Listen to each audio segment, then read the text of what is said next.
this time of the day. And also special thanks to the Islamic Society Committee, which I'm part of. And today's talk is about Islam and democracy, and especially within the context of Turkey. And it's really so nice to see so many faces who are interested in Turkey in this context. And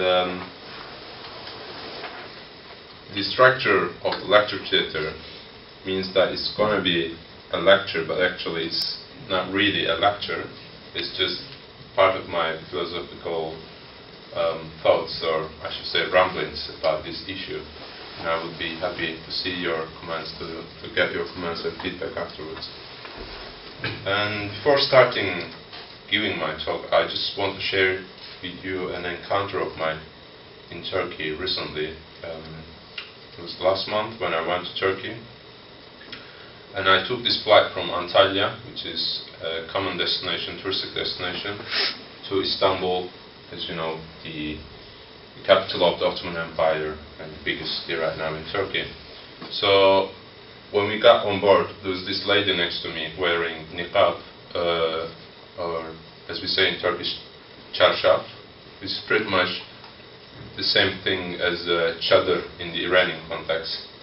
And then these two men sitting next to him, they were approaching him, and she got a bit annoyed because she didn't want to sit with them, and she started discussing with the guys that she didn't want to sit with them, and she preferred sitting next to women. And one of the men, he got annoyed as well, and he started teaching, well, in a kind of didactic way, trying to tell her that this is not appropriate, this is a Turkish plane, it can't happen, you can't segregate sexes on a Turkish plane. And luckily they called one of the hostess, and she came and solved the issue in a quite diplomatic way. She approached to the lady and she said, "Look, teyze," which means aunt in Turkish, we will get everyone on board, and I'll try to see if there's any space, or if anyone would love to change their place with you. And she approached the gentleman with beyefendi, which means sir. There's nothing we can do at this point. We just, need to resolve the issue as we do with other cases, like, people from the same family sometimes have different seats and they want to sit together, and the issue is sorted out through, personal contacts rather than making a big deal out of it. So she solved the issue quite diplomatically, which I really liked. Otherwise, I was going to get involved in the discussion, and I'm sure there was going to be a fight between, secularist Turks and Islamist Turks trying to get a seat for a poor woman. But the interesting thing for me in this scenario was that this epitomizes the burden of Turkish people, the burden of Turkish people who have to carry this unique history of Turkey on their shoulders, and who have to struggle with it, and who have to compromise from their own preferences at times. And there you have a lady, middle-aged, probably uneducated, or I should say not as educated as the guy, who was visiting her relatives in Antalya, and she was talking with a dialect which is quite distinctive from the Western dialect, and you can easily say that this person is from Eastern Turkey. And you have another person who has visualization of a plane where there shouldn't be any sex segregation, who has been taught that a plane should be a place where modernity is reflected on and where people can mix. So I found this example quite relevant to today's talk, because there you have two groups trying to, compromise and find a middle way. Well, at least the hostess found a middle way. Anyway, so I kind of tried to contextualize today's topics, and I hope it makes you familiarize with the Turkish context. And as for today's topics, I'll start with the term democracy, and then I'll talk about the rhetoric of democracy all over the world, and then Islamism as a political ideology.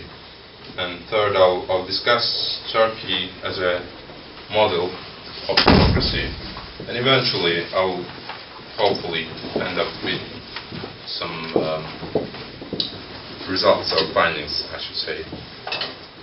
Democracy, as most of you know here, is a Greek word like other political terms: autocracy, gerontocracy, technocracy. And so that politics, as we know today, as we use the terms of politics today, are coming from the Greek traditions. And Western historians, to an extent at least, agree that politics, as we use the term today, as distinct from other collective actions, is an invention made by the Greeks and the Etruscans. And democracy, in its simplest meaning, means people ruling themselves. And I very much agree with Al-Jabri, the author of that book over there, which I can pass around later on. It was used in a kind of ideal context, and whoever used it wanted to express an ideal, not reality, an experience in practice, or an experience that cannot be practiced. And I also think that people ruling themselves, which was the original meaning of the word, the Greek word democracy, is hard to achieve. And it will be not really easy if you're stuck between this ideal meaning of the term democracy and what we practice. Because it is really difficult to envisage a people without some system holding these people together. And it is similarly difficult to envision a system without some coordinating and connecting machinery. Besides, the word rule itself cannot be defined unless there are two parties, meaning those who rule and those who are ruled. And in ancient times, say Romans, the Middle Ages, it was not within any sane person's capacity to seek democracy in the sense mentioned above. And as for modern times, the concept of democracy has been associated with the notions of free elections, pluralism, equality, which have come to symbolize the realistic meaning of the word. But democracy, as we know, is not all about free elections, although it is a kind of democracy. And as Lively mentions in his seminal work on democracy, democracy has become a hooray word in the sense that in the contemporary world, there are few who would take an explicit stand against the legitimacy of democracy. Now, as we all know, democracy is exalted universally as a political system. And in his famous book, The Third Way, published in 1980, Toffler, without ignoring the fact that there are different ways of becoming democracies, draws attention to the increase in the number of countries which have become democracies or which still aspire to be democracies. And despite these differences in the ways which these countries become democracies, the third way of democratization has expanded, and especially after the collapse of the Soviet Union, by including such countries as Hungary, Slovakia, and Czech Republic. And it could be contended that these developments prepared the intellectual background for Fukuyama's famous prophecy. As some of you might know, Fukuyama is a social scientist, and he has this prophecy that the ideological clashes in the world have completed their arguments, and what we are going through right now is a kind of triumph of liberal democracy as being the last station of human government. However, this favor or kind regard attested to democracy has also been described as a confusing development and indeed a disappointment by others, such as Keane. And as can be seen in the application of the concept, the sharp differences among sui generis democratic political systems have shaped a considerably big part of the problem. The US, the UK, Russia, they all claim to be democracies. The use of the concept has been embraced so extensively that it has become slippery, leading to meaninglessness at times. And regardless of the fact that it is not only a rhetorical commonplace and shared by many countries as an important reality of today's politics, it is still possible to say that democracy has become an ideological confusion and a tool of legitimacy with no common point of reference. Now, I was in a conference last week in SOAS, and there was a panel on the Kurdish issue in Turkey. And although I very much sympathize with the Kurdish cause in Turkey, most of the papers were accusing of Turkey lacking true democratic values, and I just couldn't resist that kind of critic too much, and I'm probably out of my national feelings. But anyway, I just asked one of the speakers what he meant by true democratic values, and if he had any point of reference when he talks about true democratic values, and he said, well, I'm talking about liberal democracy, which has equality in it, and which puts emphasis on human rights issues. And we have kind of realized that there's actually no perfect democracy in the world right now. And even if you look at the examples of the Western democracies like Sweden, probably the most exalted democracy in the Western tradition, you can see very chauvinistic, or I should say racist, examples of having anti-Islamic slogans. Like there was a poster with minarets and women in niqab on it recently, and this caused a great disappointment in Sweden. So the American invasion of Iraq especially epitomizes this in the sense that no one has questioned the legitimacy of the legitimizing pretext, which is democracy. And after 9/11, public opinion in the West identified Islamic politics with radical challenges against the world system, and most of the time presupposing that Islam and democracy are incompatible, and Muslims do not deserve or like to have democracy in their countries. Now, there's a great work, ethnographic study by Morris and Engelhardt called Islamic Culture and Democracy. They've carried out a study in 75 countries, in 75 societies where Muslims live, and they've asked Muslims if they like democracy or not, and they've asked the same questions to the Westerners, and what they've come up with is that Muslims pretty much like the idea of having a democracy as much as Westerners do.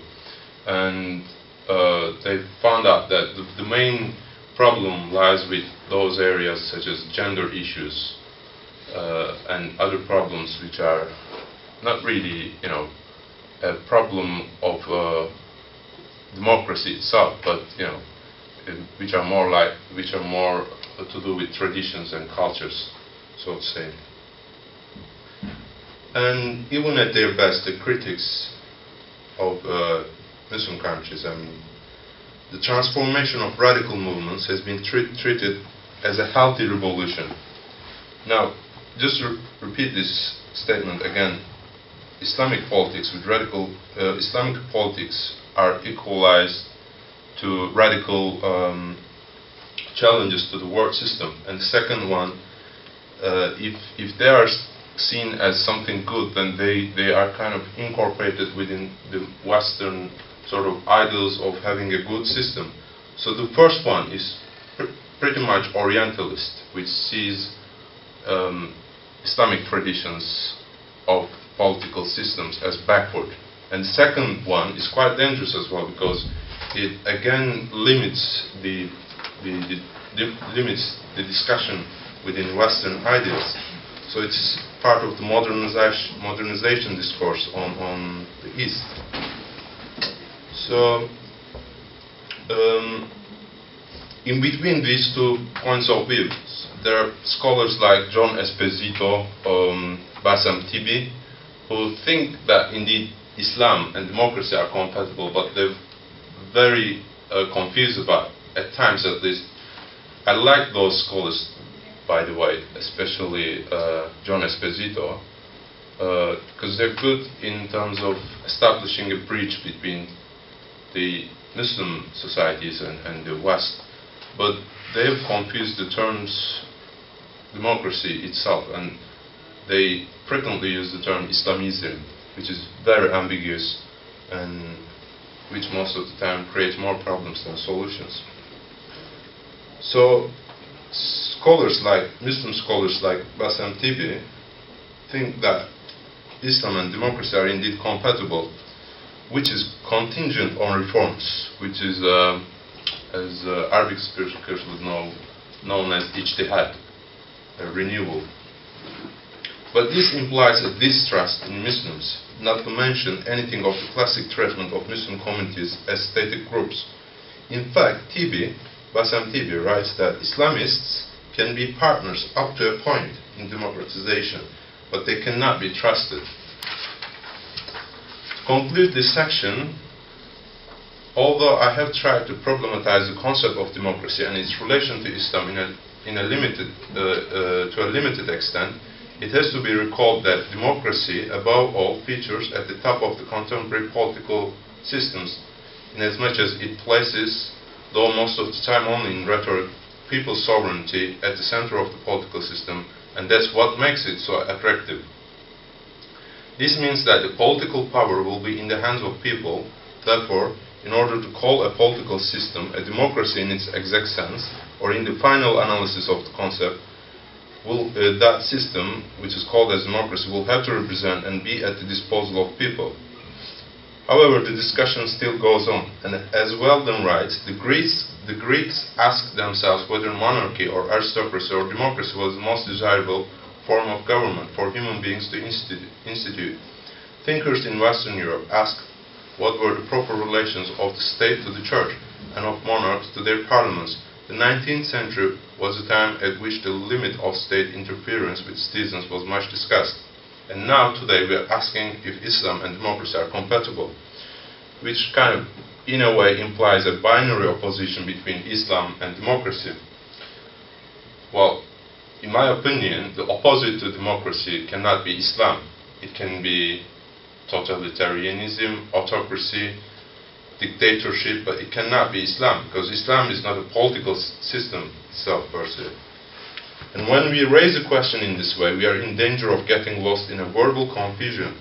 Now I'll try to address to this confusion in the following section. As most of you know here, Islam is basically a faith and a system of ethics, and hence not political by its nature.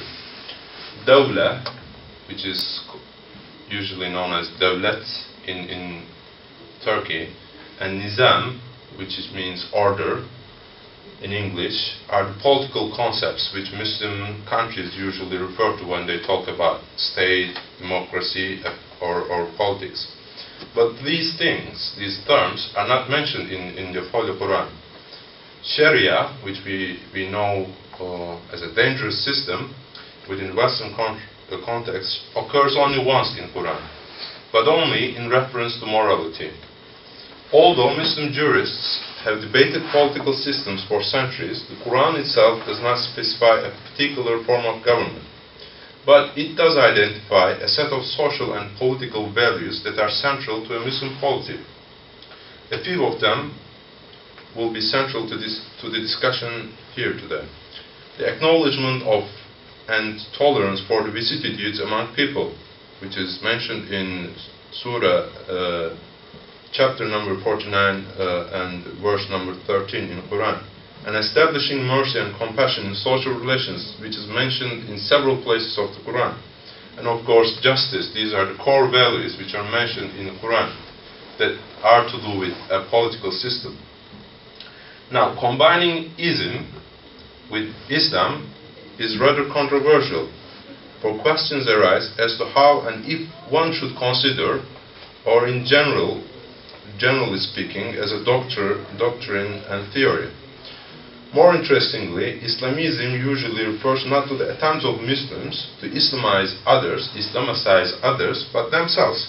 The central figures associated with Islamism, Muhammad Iqbal, Jamaluddin al-Afghani, Abu al-Mawdudi, Sayyid Qutb, Hassan al-Banna, and Ayatollah Khomeini are all Islamist theorists who try to revive Islam in their home countries, who have not opened jihad, a fight, in other countries. And these ideologues were trying to solve the problem of modernization in their countries as a reaction to the detrimental effects of colonialism and westernization as they saw it. And similarly, the suffix is does not mean someone who specializes in Islamic studies. Now, I'm pretty sure you will rarely hear someone saying, I am an Islamist. That would probably be quite rare, and if you hear such a term, do not take him or her as an expert in Islam. So, the suffix ism and ist are problematic. And the Turkish equivalents of Islamism and Islamist are İslamcılık and İslamcı. And these suffixes, these words are derived from Islam with the suffix cı, which is added to nouns and adjectives indicating ideological adherence again. So it has nothing to do with being an expert in Islam.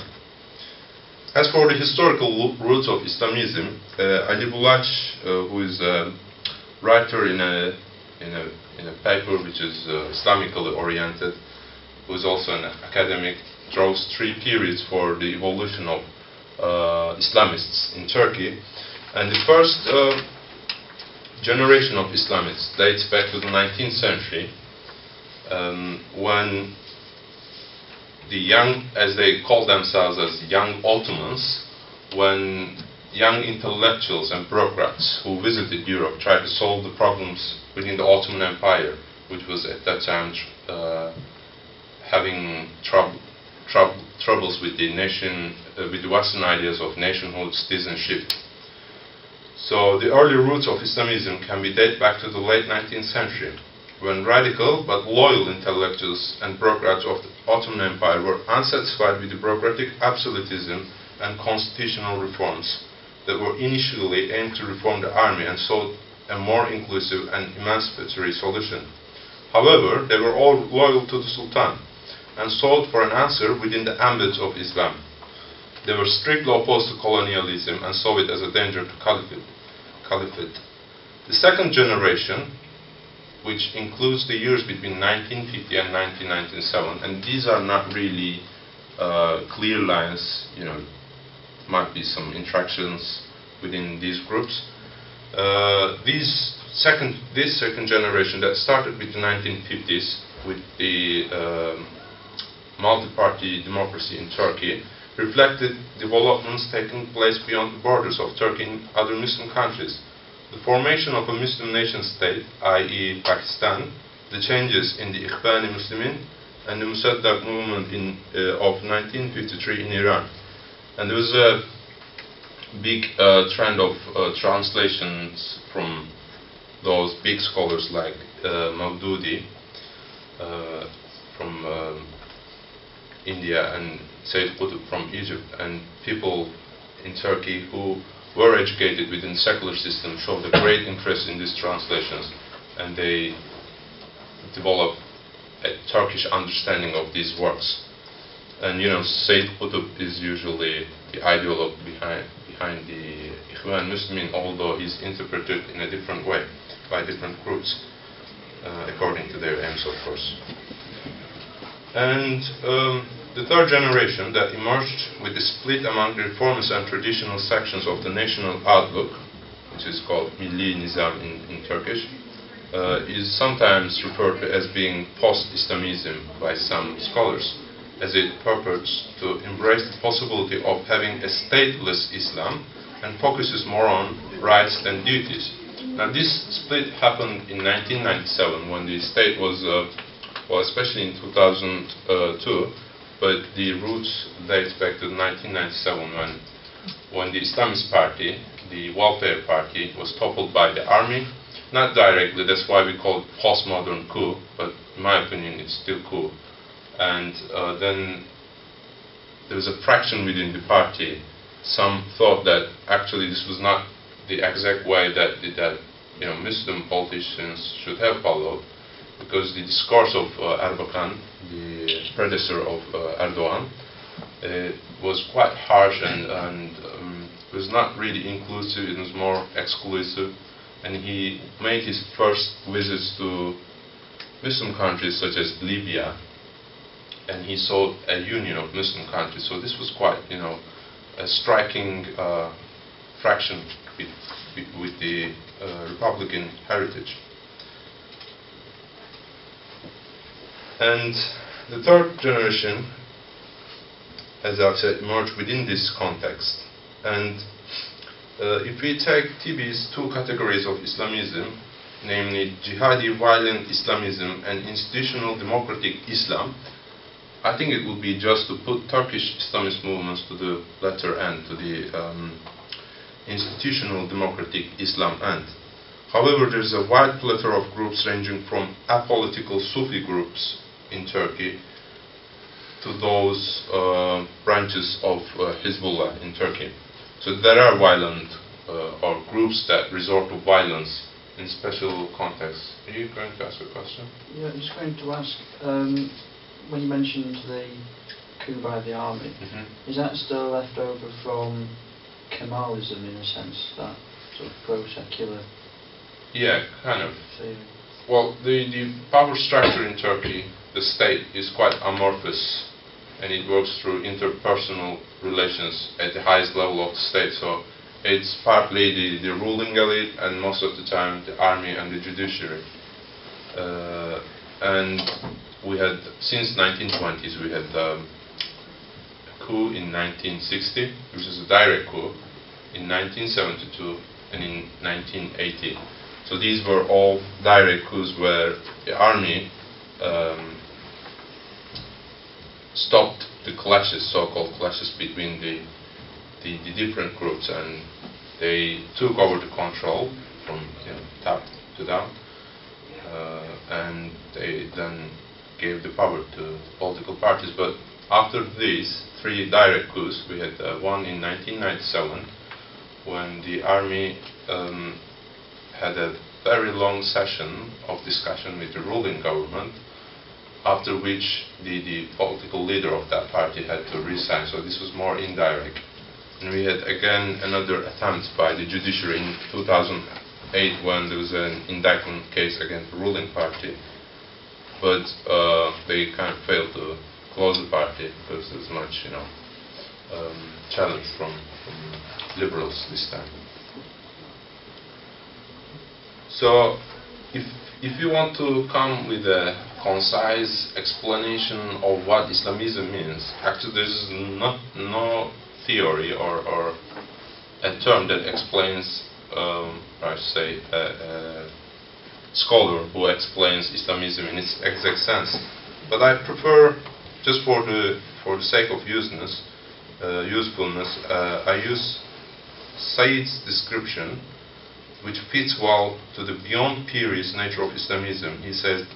He explains Islamism as positioning one's relationships as a Muslim from within the historical formations and traditions of Islam, and the projection of this on one's attitude horizon. So in summary, we can say that Islamists, although they vary a lot, and all of them have different interpretations of Quran and Sunnah, they put Islam in the center of politics. So this would be the shortest explanation of what Islamism is.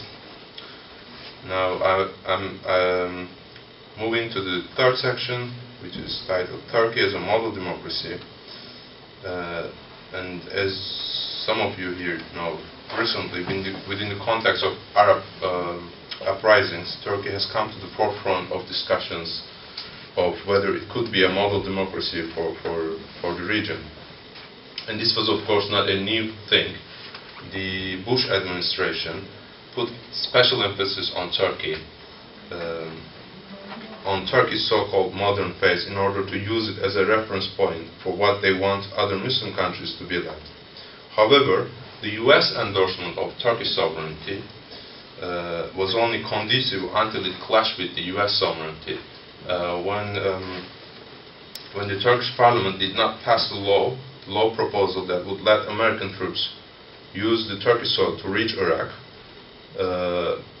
that created a clash between the US politics and Turkey. Although most of the supplies went through Turkey, people paid more attention on the judicial side of the story, and This seriously created a big clash between US politics and the Turkish politics.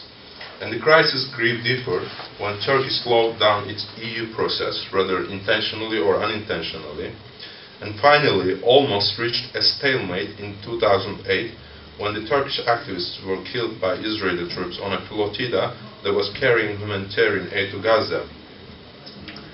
And the Turkish government accused most of the European governments of being complacent to the killings of its citizens on international waters. And if you watched the news at that time, the British media and the US media could not go further than legitimizing the security of Israel and criticizing disproportionate power use.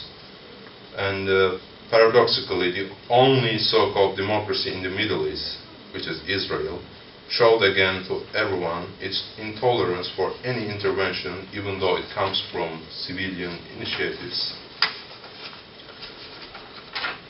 And in a recent talk titled "Has the Future Arrived?" given at the Al Jazeera conference, the Foreign Minister of Turkey, Ahmet Davutoğlu, said the following: "An ordinary Turkish, an ordinary Arab, an ordinary Tunisian can change history.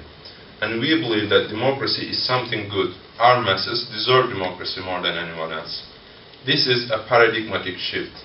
This is a natural flow of history." And he referred to Ibn Khaldun when he said that this was a natural flow of history. Everybody must respect this will of the people. Now, using Davutoğlu's own words, this paradigmatic shift represents a new effort to revitalize the Muslim masses in the Middle East using the paradigms of the West, and it conspicuously bears similarities and also a sharp break with the Republican model of independence and democracy in Turkey. It represents a similarity because Turkish nationhood depends on ethnicity, just as the Arab ones and the other nationhoods in other Muslim countries, whereas it represents a break because the Turkish nationhood was limited within the borders of Turkey, and here we have a very close affinity of Turkish nationhood with others. So in my opinion, this shows that break within the Turkish political discourse. And in various other talks, Davutoğlu has pointed out that each Middle Eastern country has its own peculiarities, and Turkey does not aspire to be a model for them, and insisted that they all develop their own versions of democracy, meanwhile emphasizing the potential of Muslim countries to become democracies. This shift that was interpreted by some Western politicians and political scientists as a retreat to radical Islamism was perhaps most embraced by the ordinary Arabs and Muslims in the Middle East, especially after the Davos, the economical summit, when Erdogan had a clash with the Israeli Prime Minister. And I can't forget that day because I didn't know anything about it, and all my Arab friends were calling me and saying, "Have you seen what Erdogan did? He challenged Perez in a way which was unthinkable before, and probably which is still unthinkable within the current context of politics." And this led scholars like Tarık Ramadan Esposito to believe that Turkey has proven the compatibility of Islam and democracy. Not totally rejecting this belief, I myself am of the opinion that this mystifies the long process and problems that Turkish democracy has gone through. However, also not to put too fine a point on it, I believe that Turkey has succeeded in evolving its political system to a level which is more representative of and accountable to its people. And if you are not bored yet, I'll just mention a few of the results or conclusions of this short paper.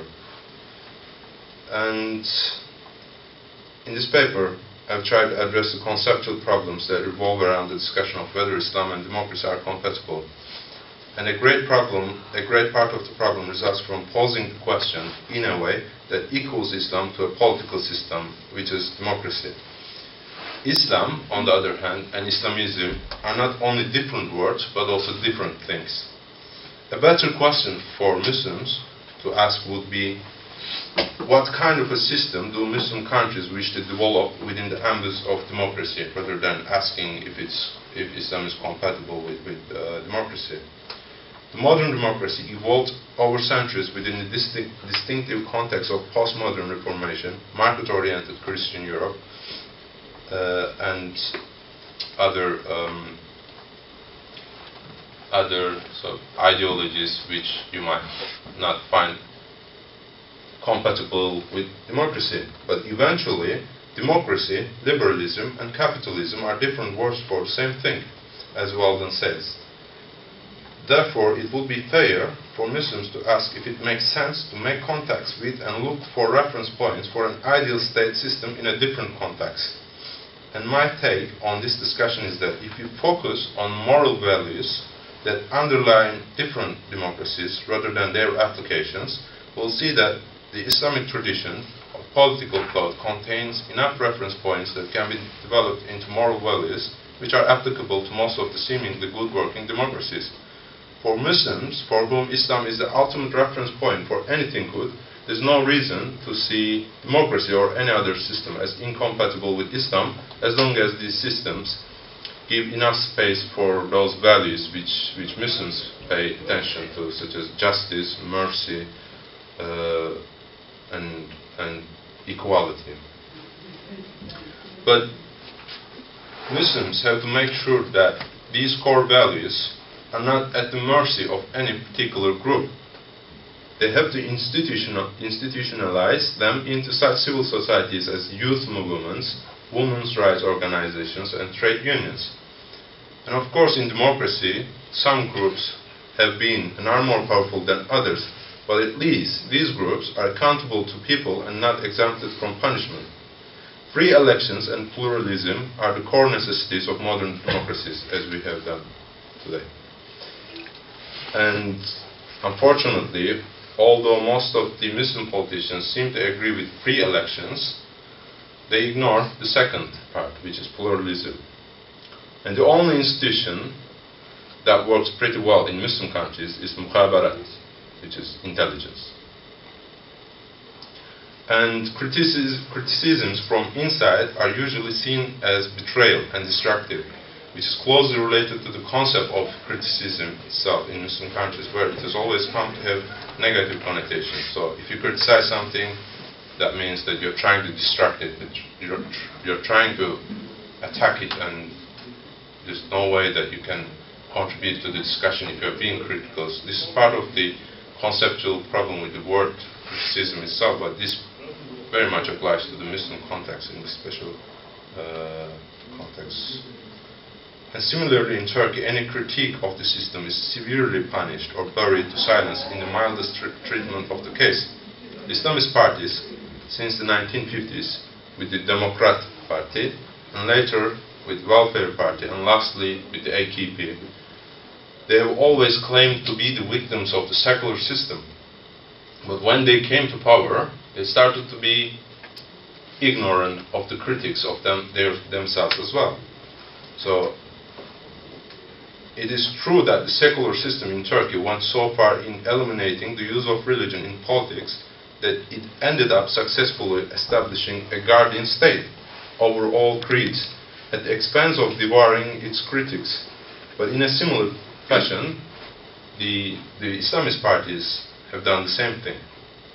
Nevertheless, my criticism itself would be too critical and fail to assess the recent victory of the GTB, the AKP, if I did not analyze it within a context where people from more humble backgrounds of the society would climb to the higher echelons of the state, which was not only harder before, but which also poses a typical paradox of Western democracies, as Noam Chomsky says in one of his books, that actually in Western countries, if you want to be a leader of that country, say Britain or the US, you have to come from Oxbridge or Yale University. You have to have that sort of high-class background.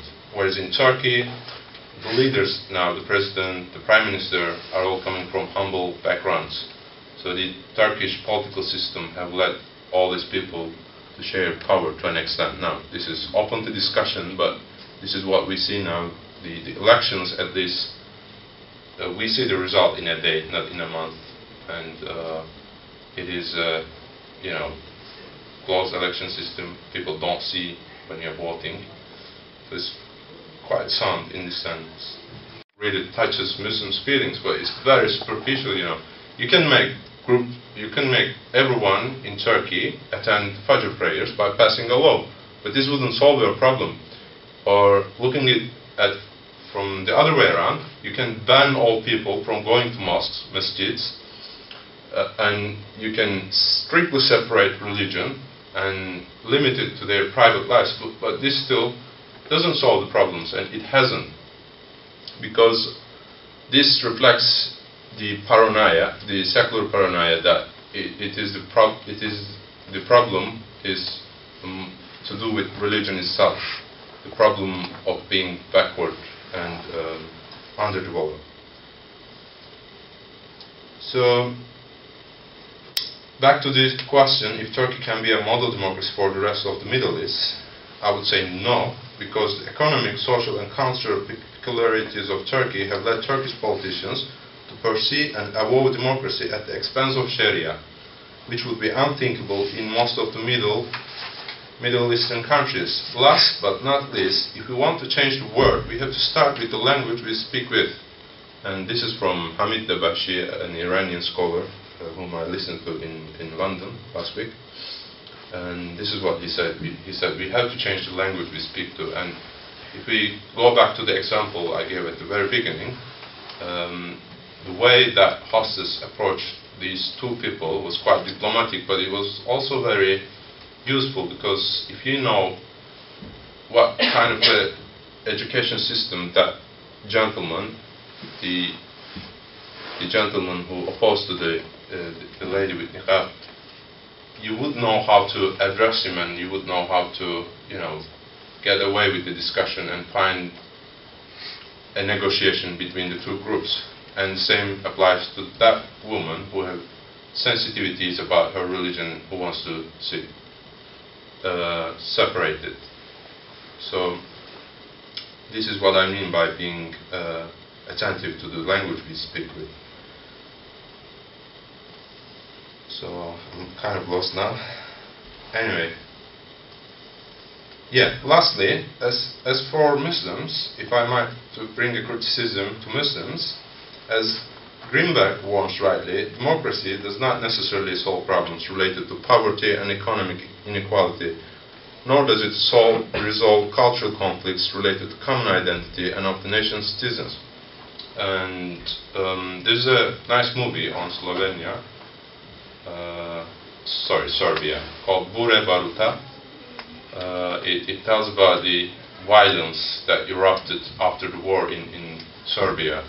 And you can relate it to your own experience, especially if you're coming from Turkey, that you can really see the extent to which people can become so violent. They can fire up a fight in a traffic jam, and they can kill someone else when there's a very trivial fight between you and another person, a stranger.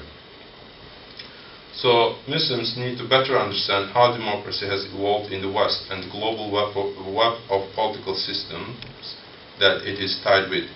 Willingness to achieve democracy should not just be euphoria, but realistically assessed and leave space for criticism both from outside and within.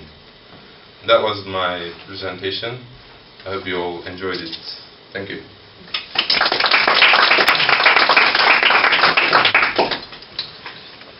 So if you have questions, let's start. Actually, although I believe that religion, Islam, is an integral part of political, economic, and social system, however, recently what's going on, the status quo in the Middle East, is that pluralism as the key element in democratization gives actually the power to some groups, like, for example, the Muslim Brotherhood in Egypt. Okay, they are now revitalized into the political life. But actually, this gives the religion itself gives not extreme power to certain group on the expense of others, so that certain political party represents absolute truth, which is Allah's word, it's just Islam, and other secular groups, while other secular groups might be not declaring Islamic agenda, but still it has, it works on underdevelopment, on poverty problems. So how could Islam, let that kind of monopoly of power and give it to certain group? Although I believe that they might not aim at attaining certain Islamic goals rather than just reaching the power. Well, I'm not a political scientist, first of all, nor an Islamic jurisprudent. My answer would be personal again. I guess you're from Egypt, and there's a scholar called Fuad Zakaria. He passed away a few years ago. He's a secular Muslim. Anyway, he says that the idea that the leader in a Muslim country represents God was abandoned by the death of Prophet. He represented God directly, but when he died, the idea that the Muslim leader represents God died as well. So I think Muslims should embrace this idea that whoever leads the country, even though he refers to Quran, even though he says Allah, Muhammad, Inshallah, Alhamdulillah in his speech, that doesn't mean that he's a good Muslim or he's the ideal Muslim who can lead that country. So he should be open to criticism, and we should, well, as an inclusive we, by the way, that means I'm a Muslim. Muslims should institutionalize all these core Islamic values such as justice, as I've said, and equality. And pluralism, if you see it as a danger, I think that will be a danger itself, within itself, because we, as it is said in the Quran, God created human beings in different societies so that they could know each other. But there is, of course, that danger that anytime an Islamic, or I should say, a group which pays more attention to Islam, can get the control in their hands by using pluralism and turn into an autocratic group and start killing other people. There is that danger. But again, if we institutionalize all these core values, and if we have sound understanding of what pluralism and what democracy means, I think we can get away with it. So I'm not sure if that... how can we integrate Islam into our political life without letting that political leader to be God, like the Iranian example. Okay, so when you integrate Islam into political life, I don't know what's the link between political ideology, starting with Islamic notions and perceptions, and ending up with violent radicalism. I don't know where's the development path here. Well, I'm personally struggling with this idea as well, but my take on this discussion again is that Muslim leaders should not abuse religion. There's nothing wrong with being Muslim if you are a political leader, and there's nothing wrong with saying this openly. But there is a lot of problems with abusing it. In the way which I mean, well, if you take the Iranian example, there are 12 chairs, symbolic chairs, which represent 12 imams. And this kind of represents that those leaders are having kind of invisible power, which is being used by the existing leader in that country at that point in time. So again, the abuse of religion would be the wrong thing to do, whereas being Muslim and a political leader is perfectly fine. And this is this depends on the society we're talking about.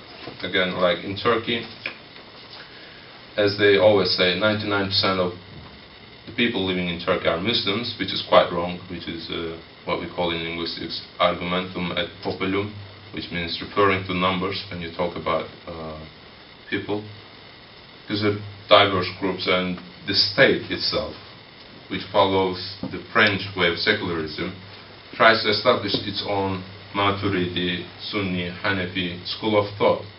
So rather than leaving space for plurality, the state acts as a guardian and tries to impose its own understanding of Islam onto other people, which I personally am against, because vicissitude, plurality, is meant to be there in the society according to Islam.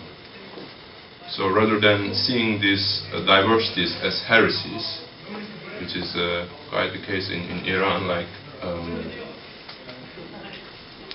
or in Turkey, I should say, should better give examples from Turkey. There are Sufis examples in Turkey, Sufist groups, or Alevis, whose identities are not accepted. So if you are a Turkish citizen, on your ID card it says Islam. It's quite ambiguous, and it melts all those identities into one term. I'm not saying we shouldn't say Islam, but I think it is better if we leave space to those different groups to claim their own identities and have their own sort of education or whatever they have. It's still Sufis or Alawis just thought inside a complete identity, which is Islam. So there's look, there are too many points here. Is that Turkey and Iran are very, very paradoxical examples. They're very contradictory. So we have Iran with declared Islamic system, with people are really feeling not good about that political system, and they feel that how it's built on dictatorship. And at the same time, you have the Turkish example, which is announcing its secularism. However, it is and not applying Islamic rule. I don't know. It's not applying Islamic rules. And at the same time, for me, it's very good examples to be pursued for democratization. The second point here is that you should, from my point of view, is that there are three main links here, points interrelated. Neither one of them should be removed. Islam, democratization, and economic development. So if you're taking the example of Egypt, for example, if you're talking about 40% of the Egyptian population are living on the poverty line, they're poor, and then you're having that imam, that sheikh in the mosque, and he's telling them, go and elect that candidate because he represents Allah. For example, they're so poor that they perceive even that imam as the word of truth, as the word of, he says the word of the Prophet, peace and blessings be upon him. So the idea is that being underdeveloped, these countries are really prepared to apply democracy?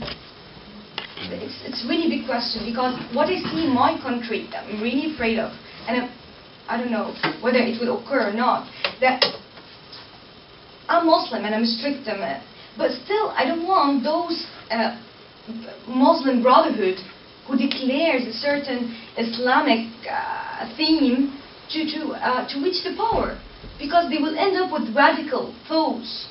So it's really paradoxical, it's really contradictory. Just a quick answer, and then I'll come to your face. I think you're right in certain parts, but I don't agree with you on your economical point. Being underdeveloped should not go against with the idea of democracy. I'm personally more close to having a socialist system rather than a democracy which is integrated within capitalism, which gives equal opportunity to access to wealth to everyone, and in the end which ends up in the accumulation of wealth within the hands of certain societies now are doing cans, accumulating wealth. So you see lots of women wearing veiling and driving those jeeps on the streets of Istanbul, in quite luxurious places of Istanbul. So this he says that, and which I'm pretty much agree with, doesn't agree with the idea of Islam. And this discussion goes back to those periods of Islam where you had examples of Muawiyah and Abu Hurairah. Not Abu Hurairah. I forgot the Sahabi's name. It's a shame. Anyway, so you had different traditions within Islam as well. When Islam became powerful, an empire, and when Muslim leaders had to find a way to control all this wealth. So it's an integral problem with Muslim societies. They should start thinking about how what kind of a system they want to develop within the limits of current political systems. And I think economic growth, if you say that democracy comes with it, I think it's not really true. But yeah, I agree with the other parts of the arguments that some scholars abuse religion by diverting people to certain political groups. Anyway, I hope that answered or in a way contributed to your discussion. Yes. Okay. First of all, Jazakallah khair for the talk. Just a few points. Firstly, going back to the very first thing you said at the beginning of your argument, in that Islam, you said Islam is part of a political, financial and social system. I disagree with that strongly. I think it's the other way around. I think Islam is an encompassing system, including politics, financial system, and a social system, as well as religion. And that goes away to maybe as well disagree with you on one of your last things that you said about the Muslim Brotherhood's maybe ideology towards radicalization, as you put it.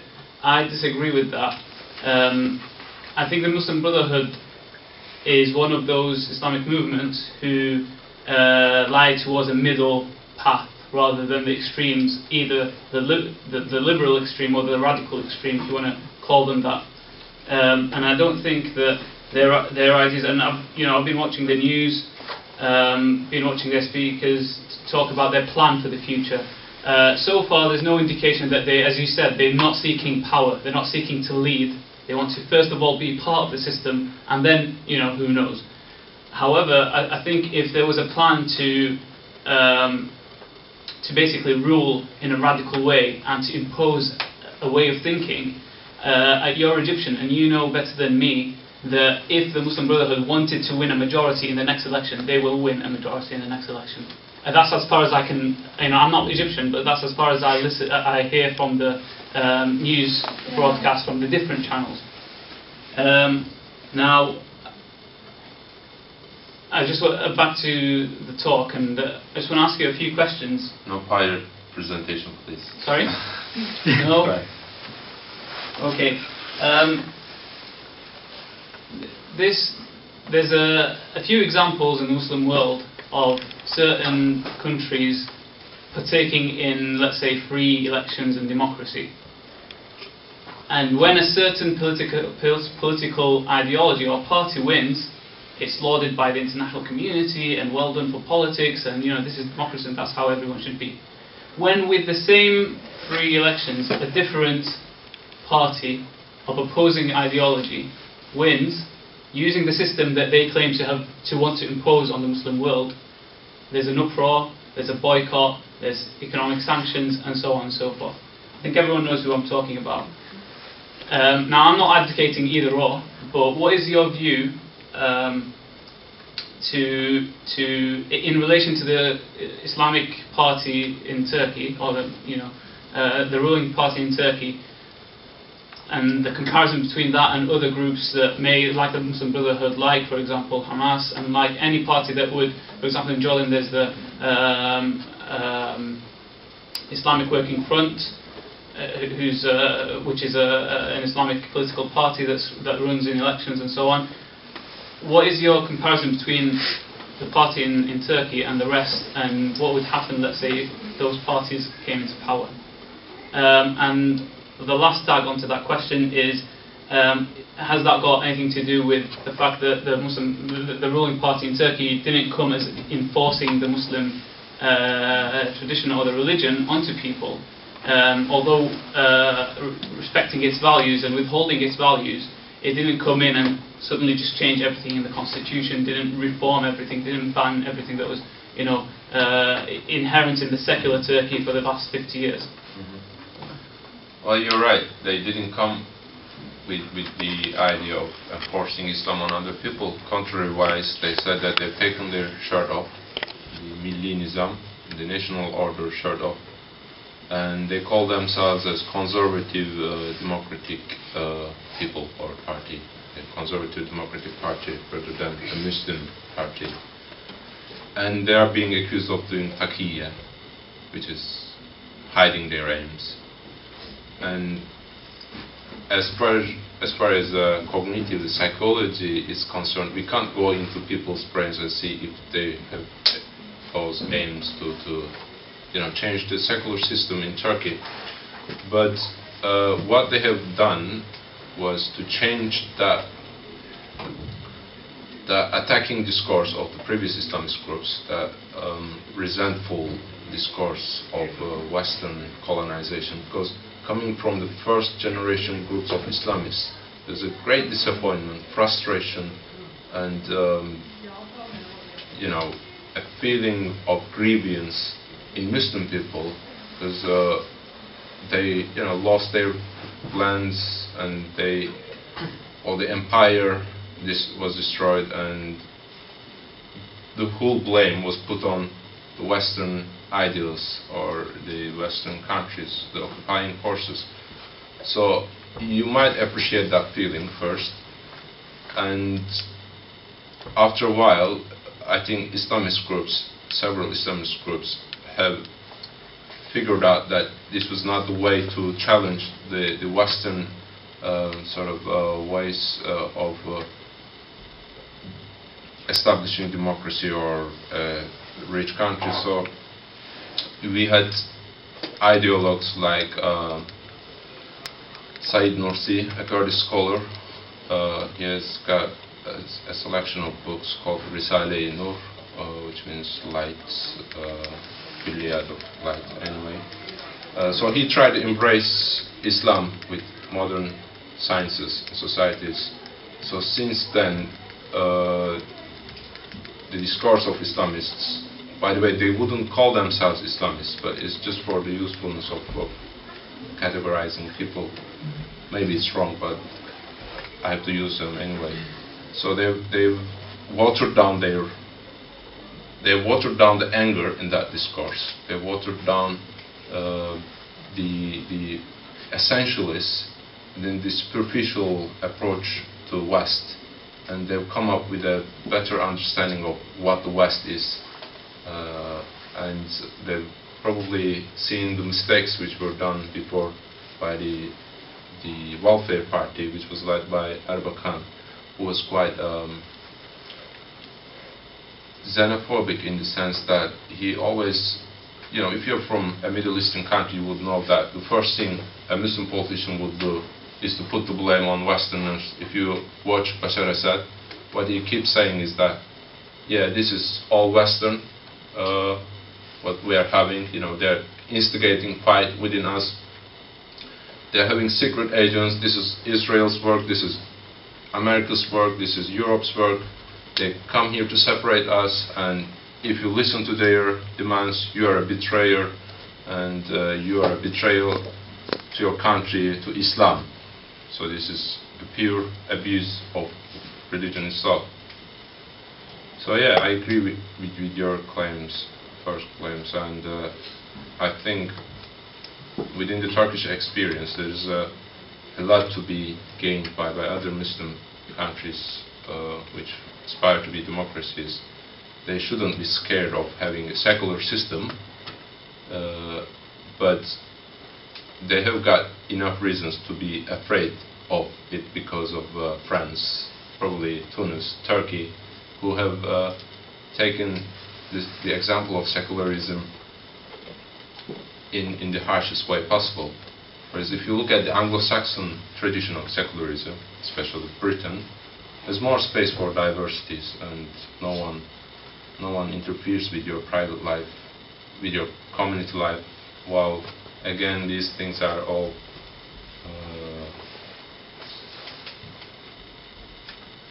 problematic, because you might say that, well, they do interfere with our lives by representing us bad in the media and yeah, so on. I wouldn't mind if there's no question. I have another. Don't you think that for the Muslim community across the globe, one of our major problems is the importance of military within our countries? Like, for example, take Egypt or Turkey or Pakistan. And I think we need to probably ensure that the army is not given the due importance that they interfere within the political process for democracy to take place. I mean, that is if you're suggesting democracy to be the political process. So do you think that we are able to probably devalue military in that sense, in the political sense? Are we mature enough at this moment to do so? I think that's very relevant to Turkish sense as well. Yeah, especially when Pakistan has emulated the Turkish example and have sent lots of lieutenants to Turkey to be trained by the Turkish military, where they have courses on how to keep society under control through secularism. I mean, you're right that army in Muslim countries is so, and politics is from each other. But my personal point of view is that this is a part of the colonial history through which, you know, Western politicians came to Muslim countries and started injecting the idea of an imagined community, nationhood, and inculcated the need of a strong army. You know, when Pakistan separated from India, the first thing to do was to establish a strong army, because India is a danger. So you have to have a strong army. You have to have a nuclear. How to say this? You have to be a nuclear power. The same happened. I disagree with that, but anyway. Well, I mean, it was probably because of their interference in Kashmir that we developed this fear of India. well, I'm not denying the danger. Yeah. There is the danger, but when this is conceptualized as an essential part of your nationhood, that you need a strong army, very strong army, that really helps the army officials. I mean, come on, let's be honest, most of the leaders we have had so far are ex-army leaders, are officials. So this is part of the tradition how nationalism worked in our countries. It became ingrained in our mind that army, we need an army, a strong army, and we can't really touch it, we can't criticize it, we have to have it there, trying to guard us from outside enemies. So this is, I think, part of the Western discourse, which is quite deep in our psyche, as well as in our political systems. I mean, if you look at the polls in Turkey now, it's slightly changing, but the most trusted institution in Turkey is the army itself. So you see what I mean, you know. If you face the reality, people still trust army to the extent that they can't compromise from having a strong army at the expense of having a democratic system, I would say.